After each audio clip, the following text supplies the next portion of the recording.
الحمد لله رب العالمين والصلاة والسلام على سيد الأنبياء والمرسلين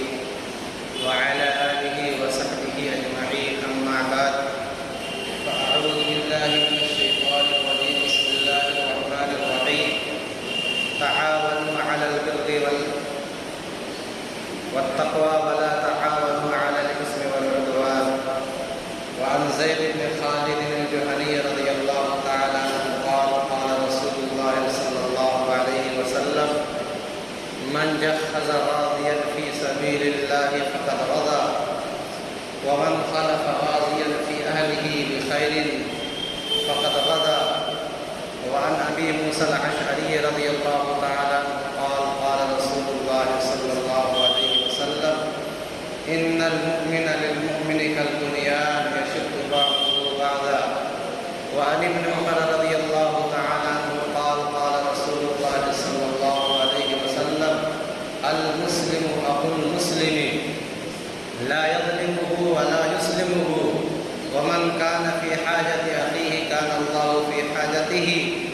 ومن فرج عن مسلم كربة فرج الله عنه كربة من كربات يوم القيامة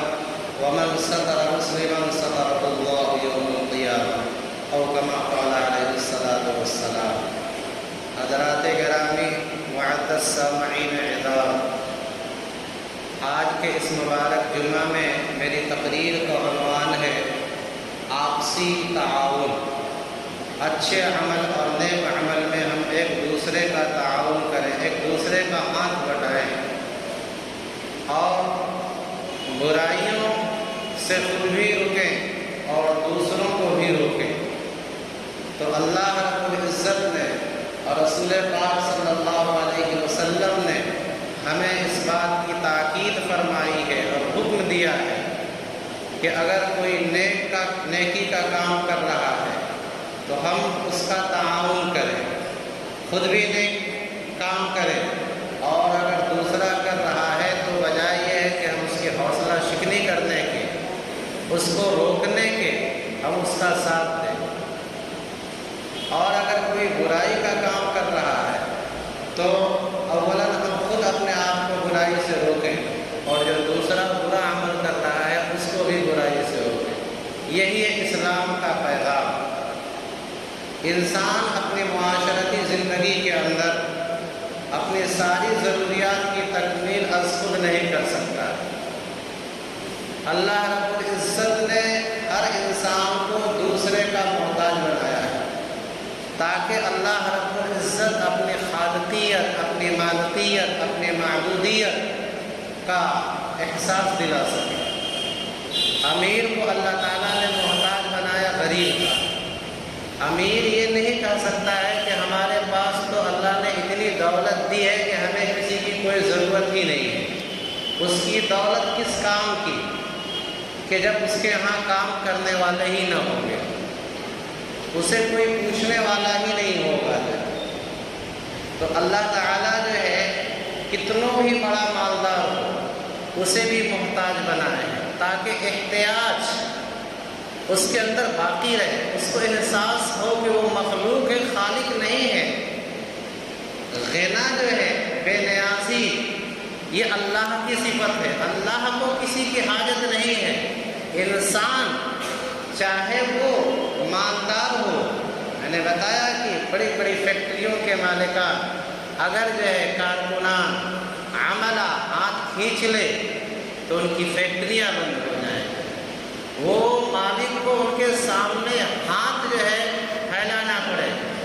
اور ان سے رحم کی درخواست کرنا پڑے کہ آپ اپنے کام پہ لوٹ آئیے ورنہ میرا کارخانہ بند ہو جائے گا. لیکن پوری دنیا اگر جو ہے اللہ کی عبادت نہ کرے تو کیا فرق پڑ جاتا خالق کی جو ہے خلق میں. یعنی اللہ رب العزت جو ہے ہمیشہ سے خالق تھا، خالق ہے، خالق رہے گا. ایسی اللہ تعالیٰ نے غریب کو بھی محتاج بنایا ہے امیر کا کہ وہ اپنے کپڑے، اپنے کھانے اور اپنے گھر کی اور دیگر ضروریات کی تکمیل کے لیے اللہ تعالیٰ نے اس کو ایک دوسرے بندے سے جو اس سے مالی اعتبار سے بلند اور والا ہے، تاکہ اس بندے کو بھی یہ احساس ہو کہ جو ہے ہم کسی کے مخلوق ہیں۔ تو اللہ تعالیٰ نے اس معاشرتی زندگی کے اندر ہر ایک کو دوسرے سے جوڑ رکھا ہے، امیر کو غریب کا، غریب کو امیر کا محتاج بنایا ہے، اور ساتھ ساتھ اللہ تعالیٰ نے کہا کہ تم جو ہے تعاونوا علی البر، نیکی کے کاموں میں ایک دوسرے کی مدد کیا کرو، اور تقوی پرہیزگاری کے کام میں ایک دوسرے کی مدد کیا کرو۔ کوئی نیکی کر رہا ہے تو تم اس کی حوصلہ افزائی کرو، اگر تم اس کا جو ہے ساتھ دے سکتے ہو تو ساتھ دو، کندھے سے کندھا ملا کر کے چلو۔ جو ہے اسلام جو ہے اجتماعیت کا سبب دیتا ہے، اختلاف کا سبب نہیں دیتا۔ اسلام کا میسیج اور پیغام یہ ہے کہ لوگ متحد ہو کر کے ایک پلیٹ فارم پہ آ کر کے ایک کلمے کی بنیاد پر نیکی کے کاموں میں ایک دوسرے کا ہاتھ بٹھائیں۔ لیکن اگر کہیں کوئی ظلم ہو رہا ہے، کوئی کسی کے ساتھ زیادتی کر رہا ہے، تو یہ نہیں کہ وہ ہمارا خاندان کا آدمی ہے، ہمارا بھائی ہے، ہمارا رشتہ دار ہے، لہذا ہم ناحق میں بھی اس کا ساتھ دیں۔ نہیں، فرمایا وَلَا تَعَاوَنُوا عَلَى الْإِثْمِ، گناہ کے کام میں آپ جو اس کا ساتھ نہ دیں۔ اچھا کام کر رہا ہے تو ہمیں اس کا ساتھ دینا چاہیے۔ ہمارا معاشرہ اتنا بگڑ گیا ہے، اتنا سماج گندا ہو چکا ہے کہ ہمارے سامنے ہماری مجلسوں کے اندر ایک بے گناہ شخص کی غیبت کی جاتی ہے، برائی بیان کی جاتی ہے، اس کی ذات کو لے کر کے پیچھے اچھالا جاتا ہے، اس کی بہن بیٹیوں کو لے کر کے پیچھے اچھالا جاتا ہے، اور ہم جانتے ہیں کہ جس کے بارے میں غیبت کی جا رہی ہے، برائی بیان کی جا رہی ہے، وہ شخص بالکل جو ہے نیک ہے، جھوٹا جو ہے الزام لگایا جا رہا ہے، لیکن جو شخص جو ہے برائی بیان کر رہا ہے وہ اس سے ہمارے اچھے تعلقات ہیں۔ اگر ہم اس کو کہتے ہیں کہ بھائی برائی مت بیان کرو، تم غلط اس کی غیبت کر رہے ہو، تو ہمارے اس سے تعلقات خراب ہو جائیں گے۔ کیوں ہم کسی کے لیے جو ہے ہم سے اپنے تعلقات خراب کریں گے؟ سنتے رہتے ہیں اس غیبت کو، لیکن مجال نہیں ہے کہ ہمارے اندر کہ ہم اس شخص کو روک سکیں۔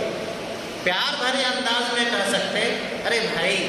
کیا اس مجلس کے جس مجلس میں ہم بیٹھے ہیں اس خیر کی مجلس ہونی چاہیے، شر کی کیوں مجلس میں آ رہے ہو؟ جس کے بارے میں تم اس طرح کی باتیں کر رہے ہو اللہ بہتر جانتا ہے، میری نظر میں وہ آدمی ٹھیک ہے، جو ہے وہی وہ رک جاتا ہے۔ یہ آدمی کہتے ہیں کہ اس کی برائی نہیں سن سکتا، لہذا آپ کے سامنے کبھی بھی وہ دوسرے کی برائی نہیں کرے گا۔ اور اگر آج آپ جو ہے اس مجلس میں نہیں بولے صرف اس وجہ سے کہ سامنے والے سے آپ کے اچھے تعلقات ہیں، تو پھر وہ کہے گا یہ جب دلچسپی لے رہا ہے، آج جو ہے وہ فلاں کی برائی بیان کرے گا، کل فلاں کی برائی بیان کرے گا، وہ بھی گناہگار ہے، اور آپ بھی اس کے ساتھ سن رہے ہیں، دلچسپی لے رہے ہیں، آپ بھی گناہگار ہیں۔ اللہ نے فرمایا ایسا وہ گناہ کر رہا ہے اس لیے کہ غیبت کر رہا ہے، اور آپ اس کا ساتھ دے رہے ہو سننے کے اندر، لہذا آپ بھی اس کی مدد کر رہے ہو، کیونکہ اگر آپ اس کو روکتے تو وہ آگے اپنی بات کو جاری نہیں رکھتا۔ وَلَا تَعَاوَنُوا عَلَى الْإِثْمِ وَالْعُدْوَانِ، اللہ کے نبی علیہ السلام نے تعاون علی البر والتقوی کی مختلف شکلیں پیش کی ہیں۔ اسلام کے اندر نیکی کی کوئی ایک صورت اور ایک شکل متعین نہیں کی جا سکتی۔ یقیناً نماز پڑھنا بہت بڑا کار ثواب ہے، زکوٰۃ دینا بڑا کار ثواب ہے، حج کرنا بڑا کار ثواب ہے، اسلام کے بنیادی ارکان میں سے ہے، لیکن صرف یہی دین ہے، یہی نیک اعمال ہیں، انہی کے اندر دین منحصر ہے۔ ہمارا اسلام اتنا تنگ نہیں ہے، اس کا دامن اتنا وسیع ہے کہ ہر جو ہے چھوٹے چھوٹے عمل پر اللہ رب العزت نیکیاں لکھ دیتے ہیں۔ اللہ کے نبی علیہ السلام نے اس کی شکلوں میں سے ایک شکل بیان فرمائی، میں نے روایت پیش کری حضرت زید بن خالد جوہنی رضی اللہ تعالیٰ عنہ کی کہ اللہ کے نبی علیہ السلام نے فرمایا من جهز غازیا فی سبیل اللہ، ایک آدمی اللہ کے راستے میں اپنی بیوی کو، اپنے بچے کو، اپنے اعزاء اور اقارب کو چھوڑ کر کے جا رہا ہے، صرف کس کام کے لیے؟ اللہ کا کلمہ بلند کرنے کے لیے، وہ اپنی جان کی پرواہ کیے بغیر اللہ کے راستے میں نکل رہا ہے یا نکلنا چاہتا ہے لیکن اس کے پاس وسائل اور ذرائع نہیں ہیں جو ہے، جیسے پہلے زمانے کے اندر جہاد میں جانے کے لیے ہتھیار کی ضرورت ہوتی تھی، گھوڑوں کی ضرورت ہوتی تھی، اور سفر کے درمیان جو ہے توشوں کی، کھانے پینے کی اشیاء کی ضرورت تھی۔ ایک آدمی جو ہے کہہ رہا ہے میں جہاد میں نہیں جا سکتا، میرے گھر کے حالات اچھے نہیں ہیں، آپ اگر جہاد میں جانا چاہو تو میں آپ کی مدد کرتا ہوں۔ اللہ کے نبی علیہ السلام نے فرمایا کہ یہ شخص جو ہے جو خود تو جہاد میں نہیں گیا لیکن ایک جہاد کرنے والے ایک مجاہد کے لیے سارے اسباب فراہم کر رہا ہے، اللہ کے نبی نے فرمایا فقط غدا، یہ شخص بھی جو ہے مجاہد ہے، وہ حقیقتاً مجاہد ہے جو اللہ کے راستے میں اپنے تن من دھن کی بازی لگا رہا ہے، اور یہ شخص بھی مجاہد ہے کہ ایک مجاہد کو سامان جہاد فراہم کر رہا ہے۔ یہ کیا ہے؟ یہ تعاون علی البر ہے، ایک نیکی کا کام ہے جہاد، اللہ کے دین کا، اللہ کے دین کو، اللہ کے کلمے کو سر بلند کرنے کے لیے ایک آدمی جو ہے اللہ کے راستے میں نکلتا ہے کہ دین کا کلمہ بلند کر دیا جائے، اور یہ شخص اس کی مدد کر رہا ہے۔ اللہ کے نبی نے فرمایا کہ یہ شخص بھی مجاہد ہے، اور نبی نے آگے فرمایا کہ یہ جب جائے گا تو ہو سکتا ہے کہ اس کی بیوی بچے کہیں کہ آپ جا رہے ہو، کس کے حوالے ہمیں کر کے جا رہے ہو؟ آخر تمہارے پیچھے کوئی ہماری خبر گیری کرنے والا ہونا چاہیے، چھوٹے چھوٹے بچے ہیں، بیوی ہیں، ان کی روزمرہ کی ضروریات ہیں، ایک آدمی کے دل میں تمنا ہے، شوق جہاد ہے جو ہر مومن کے اندر ہونا چاہیے۔ بلکہ ایک روایت ہے کہ اللہ کے نبی علیہ السلام نے فرمایا کہ جو آدمی تمنائے جہاد کے بغیر، جہاد کرے یا نہ کرے، کیونکہ حالات اگر آئے تو کرنا پڑے گا، انفروا خفافا وثقالا، جیسے بھی ہو اللہ کے راستے میں تمہیں جو ہے کافروں سے لڑنے کے لیے نکلنا پڑے گا، لیکن اگر کوئی آدمی بغیر شوق شہادت کے، بغیر تمنائے جہاد کے دنیا سے جا رہا ہے، اللہ کے نبی علیہ السلام نے فرمایا کہ یہ منافقوں کی موت مرے گا۔ یعنی ہم سب کچھ کر لیں تو ہم سب جہاد کی نیت کر لیں، جب نبی کی حدیث ہے آگے موقع آئے گا تو انشاءاللہ اللہ کے راستے میں ہم اپنے تن اور من دھن کی بازی لگائیں گے۔ ہم جن اسلاف کے پیروکار ہیں، جن ابو بکر عمر عثمان و علی رضی اللہ تعالیٰ عنہ کا نام لیتے ہیں عزت اور احترام کے ساتھ، ان کی زندگیوں کا مطالعہ کریں جو ہے کہ کس طرح سے انہوں نے دین کی خاطر اپنے جو ہے جان مال سب کو کچھ قربان کیا۔ نبی نے فرمایا کہ تمنائے جہاد اپنے اندر جو ہے پیدا کرے، بغیر کوئی آدمی دنیا سے جا رہا ہے تو وہ منافق والی موت مر رہا ہے، کیونکہ منافقین کبھی جہاد میں جانے کے لیے تیار نہیں ہوتے تھے، کہتے تھے میں جاؤں گا مر جاؤں گا، میری بیوی بچوں کو کون دیکھے گا۔ اللہ کے نبی علیہ السلام نے فرمایا ایک آدمی جانا چاہ رہا ہے، اس کی بیوی بچے اسے روک رہے ہیں کہ ہمارے پیچھے، آپ نے پیچھے تو ہمارا نگراں متعین کر کے جاؤ۔ ایک آدمی کہا بھائی تو جہاد میں جا، میں تیری بیوی بچوں کی کفالت کروں گا، جو میرے سے بن پڑے گا میں اپنے ذاتی خرچے سے، اپنے روز کی آمدنی سے، جیسے اپنے گھر کے اخراجات پورا کروں گا ویسے ہی تیرے بیوی بچوں کے اخراجات پورا کروں گا۔ اللہ کے نبی نے فرمایا من خلف غازیہ،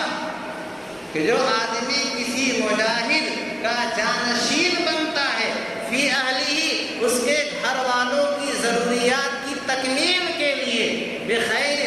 خیر کے ساتھ، یہ نہیں ہے کہ وہ چلا گیا ایک آدمی اور کہا ٹھیک ہے تم جہاد میں جاؤ اور یہاں جو ہے نا اس کی نہ اس کے بچے، نہ اس کے چھوٹے چھوٹے کہتے ہیں کہ یتیم اور رشتہ دار جو ہیں ان کی کوئی دیکھ ریکھ نہیں کر رہا ہے، بلکہ ان کا استحصال کر رہا ہے۔ نبی نے فرمایا اس کے پیچھے یہ آدمی خیر کے ساتھ، اچھائی کے ساتھ جس طرح سے اپنی بیوی بچوں کا خیال کرتا ہے اس کا خیال کر رہا ہے، فقط غزہ، یہ شخص بھی مجاہدین میں اس کا نام لکھا جائے گا۔ غزوہ تبوک کے موقع پر اللہ کے نبی علیہ السلام نے جو ہے بعض صحابہ کرام کو روکا تھا، حتیٰ کہ غزوہ بدر کے اندر اللہ کے نبی علیہ السلام نے حضرت عثمان غنی رضی اللہ تعالیٰ عنہ کو کہا کہ آپ جو ہے اپنی اہلیہ کی اعادت کریں، دیکھیں جو آپ صلی اللہ علیہ وسلم کی صاحبزادی کی، اور آپ شریک جہاد نہیں ہو سکے تھے، لیکن اللہ کے نبی سے رکے تھے۔ اللہ کے نبی نے ان کو اپنے پیچھے جو ہے اپنی بیٹی کی دیکھ ریکھ کے لیے رکھا تھا، لہذا اصحاب بدر میں مناقب بدر جو بیان کیے جاتے ہیں حضرت عثمان غنی رضی اللہ تعالیٰ عنہ کا نام آتا ہے۔ تو فرمایا کہ تعاون علی البر والتقوی کی کوئی ایک شکل متعین نہیں ہے۔ اللہ کے نبی علیہ السلام نے جو بہت ساری شکلیں ہو سکتی تھی ان میں سے ایک شکل جہاد کی بیان فرمائی کہ جہاد بھی تعاون علی البر والتقوی کی ایک شکل ہے، اس کے ذریعے سے بھی کہ تمہیں خود اللہ کے راستے میں اپنی جان کا نذرانہ پیش کرنا چاہیے تھا، لیکن اگر نہیں کر پا رہے ہو تو کم از کم ایک آدمی جو اللہ کے راستے میں جہاد کر رہا ہے اس کے لیے سامان سفر فراہم کر دو، یا کم از کم اس کے پیچھے جو ہے اس کے گھر والوں کی نگہداشت کرو۔ یہ تعاون علی البر والتقوی ہے جس کا اللہ رب العزت نے ہمیں حکم دیا ہے۔ ایک بندہ جو ہے علم دین حاصل کرنا چاہ رہا ہے، اس کے گھریلو حالات اچھے نہیں ہیں کہ وہ جو ہے حفظ قرآن کر سکے، وہ عالم دین بن سکے، یہ بھی تعاون علی البر والتقوی ہے کہ آپ ایسے بچوں کو منتخب کیجیے، معلوم کیجیے کہ کن گھر کے بچوں، کون سے ایسے گھر ہیں جہاں کے بچے حافظ بننا چاہتے ہیں، عالم بننا چاہتے ہیں، لیکن ان کے حالات اجازت نہیں دیتے کہ وہ جو ہے حفظ کر سکیں، کیونکہ جو ہے جو چھوٹی چھوٹی ضروریات ہیں ان کے لیے بھی وہ محتاج ہیں۔ گھر والے کہہ رہے ہیں کہ نہیں کمانا ہے تمہیں، اور وہ کہتا ہے کہ نہیں مجھے حافظ بننا ہے، مجھے عالم بننا ہے۔ قرآن کی یہ آیت کہہ رہی ہے ایسی صورت میں تم اس کی مدد کرو، اس بچے کی قرآن پڑھنے پر، حافظ بننے میں جو خرچہ آئے، عالم بننے میں جو خرچہ آئے، تم اس خرچے کو جو ہے دو، اور اس کا ثواب تمہیں اللہ رب العزت قیامت کے دن دے گا۔ یہ بھی تعاون علی البر والتقوی کی شکل ہے۔ ایسے ہی ایک معاشرے کے اندر برائی پھیلی ہوئی ہے کہ جو امیروں کی بیٹیاں ہیں وہ تو بڑی آسانی کے ساتھ بیاہی جاتی ہیں، غریبوں کی بچیاں جو ہے عمر ان کی دراز ہو جا رہی ہے، کوئی جو ہے رشتہ ان کا جو ہے نہیں آ پا رہا ہے، کیونکہ جس قدر شادیوں کو ہم نے اپنے ظاہری رسم و رواج کی بنیاد پر مانگا کر دیا ہے، غریب اس کی اگر بچیاں زیادہ ہو گئی تو وہ جو ہے آئے دن وہ جو ہے فکر میں مبتلا رہتا ہے، اس کی دن کا چین، رات کی نیند اس کی ختم ہو جاتی ہے۔ ہم ایک تنظیم بنائیں، ہم تلاش کریں کہ ہمارے محلے کے اندر، ہمارے جو ہے علاقے کے اندر کون کون سے ایسے گھر ہیں جن کی بچیوں کی شادی نہیں ہوئی اور کی شادی کی عمریں ہو گئی ہیں، کیوں نہیں شادی ہو رہی ہے، پوری ایک تنظیم مل کر کے جو ہے اس کی شادی کا خرچہ برداشت کرے۔ کیا یہ تعاون علی البر والتقوی نہیں ہے؟ کون کہہ سکتا ہے کہ جو ہے یہ قرآن کی آیت کے خلاف ہے جو یہ مسلمان کر رہے ہیں؟ نہیں، اللہ کے نبی علیہ السلام نے کہا یہ مسلمان بھی عجیب ہے، عجبا لامر المؤمن ان امرہ کلہ خیر، کہ حیرت ہوتی ہے کہ مسلمان کا ہر کام نیکیوں والا ہے، اگر اسے کوئی تکلیف پہنچتی ہے تو وہ صبر کر جاتا ہے، اللہ اسے بھی اس پر اجر عطا فرماتے ہیں، کوئی خوشی کا موقع آتا ہے تو شکر بجا لاتا ہے، اللہ اس پر بھی اسے اجر و ثواب عطا فرماتے ہیں۔ تو تعاون علی البر والتقوی کی کوئی جو ہے ایک خاص پیمانہ نہیں ہے، جتنے بھی ہماری معاشرے کے اندر شکلیں ہو سکتی ہیں وہ سب کی سب جو ہے، لیکن افسوس کہ ہم نے یہ ساری تعاون علی البر والتقوی کی شکلوں کو چھوڑ دیا ہے۔ کو دیندار سمجھتے ہیں، لیکن ایک آدمی جو ہے پورے دن رات جو ہے ڈھونڈ ڈھونڈ کر کے کہ کس کے گھر میں جو ہے چولہا جلا ہے، کس کے گھر میں چولہا نہیں جلا ہے، کس کے گھر کے حالات کیسے ہیں، کون سا آدمی جو ہے قرضے میں مبتلا ہو گیا، قرضے کی وجہ سے قریب ہے کہ وہ خودکشی کر لے جو ہے۔ آپ نے پتہ لگا کر کے مجھ سے کہا خودکشی نہیں کرنا، خودکشی حرام ہے، ہم تمہاری مدد کرتے ہیں۔ آپ نے ایک مسلمان کو جو ہے حرام کام سے خودکشی کرنے سے بچا لیا جو ہے، یہ بھی تعاون علی البر والتقوی کی شکل ہے۔ اور نبی علیہ السلام پر قربان جائے کہ نبی علیہ السلام چھوٹی چھوٹی مثالوں کے ذریعے سے بات سمجھایا کرتے تھے۔ اللہ کے نبی علیہ السلام نے فرمایا ان المؤمن للمؤمن کالبنیان، کہ ایک مسلمان دوسرے مسلمان کے لیے ایک بلڈنگ، ایک عمارت کی طرح ہے، اور ایک عمارت کے اندر جو ہے اینٹیں ایک دوسرے سے جڑی ہوئی ہوتی ہے، یشد بعضها بعضا، کہ ایک اینٹ دوسرے اینٹ سے، ایک حصہ مکان کا دوسرے حصہ سے جڑا ہوا ہوتا ہے۔ اگر مکان کے ایک حصہ دوسرے حصے سے جڑا نہ ہو، ایک اینٹ دوسرے اینٹ سے جڑی ہوئی نہ ہو، تو وہ مکان منہدم ہو جائے، وہ بلڈنگ ڈھہ جائے جو ہے۔ فرمایا مسلمان جس دن ایک دوسروں کا تعاون چھوڑ دیں گے، وہ ڈھہی ہوئی عمارت پر زور عمارت کی طرح ہے، اور اگر وہ ایک دوسرے کا تعاون کریں گے تو کسی کی ماں نے نہیں جانا کہ وہ مسلمانوں کو آنکھ دکھا سکے۔ آج ہم مسلمانوں کے ساتھ جو حالات پیدا ہوئے ہیں، یہ خود ہمارے اپنے اعمال کا نتیجہ ہے۔ اقبال نے بہت پہلے کہا تھا خدا نے آج تک اس قوم کی حالت نہیں بدلی، نہ ہو جس کو خیال آپ اپنی حالت کے بدلنے کا۔ صحابہ کرام رضوان اللہ علیہم اجمعین کے پاس ہماری طرح سے بنگلے نہیں تھے، ہماری طرح سے ان کے پاس کارخانے اور پیسے نہیں تھے، لیکن قیصر و کسریٰ جو ہے کہ محلات لرز جایا کرتے تھے۔ جس عمر کو دیکھ کر کے نام سن کر کے جو ہے ایران کے بادشاہوں کے جو آتے ہیں کہ نیندیں اڑ جایا کرتی تھی، وجہ وہی تھی کہ وہ جو ہے اپنے ایمان میں بڑے پکے تھے۔ اللہ تعالیٰ نے قرآن کریم کے اندر فرمایا کہ جو یہ حالات پیدا ہو رہے ہیں یہ تمہاری بدعمالیوں کا نتیجہ ہے، خود اپنے حالات کو تمہیں درست کرنا پڑے گا۔ ان اللہ لا یغیر ما بقوم حتی یغیروا ما بانفسہم، کہ اللہ تعالیٰ کسی بھی قوم کی تقدیر کو اور حالات کو اس وقت تک تبدیل نہیں کرتے جب تک کہ وہ قوم خود اپنی تقدیر اور حالات کو درست نہ کرے۔ ہم تو بہانہ بناتے ہیں کہ ہماری تقدیر میں ایسا لکھا تھا، ہمارے حالات ایسے ہیں، ہم کیا کر سکتے ہیں، لیکن ہم نے کیا کیا؟ ہم کر لیتے اسباب اختیار کرنے کے بعد، اور پھر اس کے بعد ہم رونا روتے، کہتے کہ بھائی ہم نے جتنی محنتیں کرنی تھی اتنی محنت کی، اب اس کے بعد نتیجہ یہی لکھا تھا تو ہم کیا کر سکتے۔ تب تو یہ قابل قبول عذر ہے، لیکن ہم ہاتھ پہ ہاتھ دھرے بیٹھے رہتے ہیں اور سوچتے ہیں کہ حالات ہمارے موافق ایسا نہیں ہو سکتا ہے۔ حضرت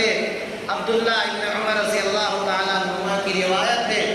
کہ المسلم اخو المسلم، اللہ کے نبی نے فرمایا مسلمان مسلمان کا بھائی ہوتا ہے، ایک مسلمان دوسرے مسلمان پر ظلم نہیں کر سکتا، ولا یسلمہ، اور اگر کوئی ظلم کرے تو ایسا نہیں ہے کہ ظلم ہوتا ہوا دیکھے اور ظالم کو روکے بھی نہ، لا یسلمہ، اور اس کو ظلم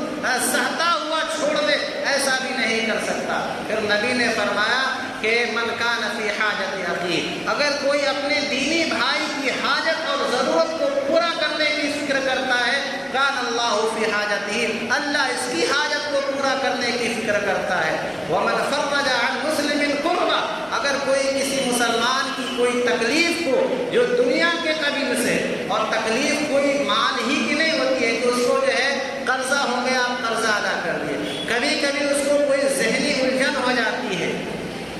آپ اس کے ذہنی الجھن کو دور کر دیں، اس سے جو ہے میٹھی میٹھی باتیں کر کے۔